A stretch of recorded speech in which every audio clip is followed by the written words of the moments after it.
A parent recently shared a common concern on Reddit about their little one's very picky eating habits. If you feel stuck, you aren't alone. We're going to do our best to help you out. The tips in this video are inspired by a popular resource on peaceful family mealtimes and positive eating habits. You spent 40 minutes making a balanced meal, only for your child to look at it like it's poison. On our parenting, threads about beige diets are everywhere. Parents are stressed, kids are crying, and the dinner table has become a battlefield. But according to feeding expert Ellyn Satter, the more you fight, the worse it gets. Satter's research introduces the division of responsibility. Most parents try to control everything, but Satter says you only have 3 jobs. What is served, when it's served, and where? The child has only 2 jobs: whether to eat and how much. When you cross those lines, you trigger the child's autonomy alarm. Their brain chooses starvation over submission because protecting their independence feels more important than hunger.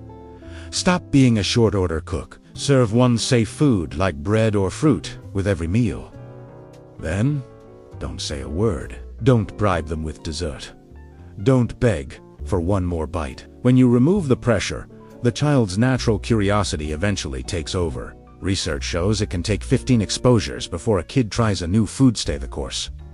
Is your dinner table a war zone? Tell me your child's most hated food in the comments. So, how do we actually end the Nugget Lockdown? Your tastebuds just haven't practiced it enough yet. Wilson suggests a no-pressure experiment. Instead of a one-bite rule, which feels like a chore, try being a food scientist. Step 1. The safe bridge.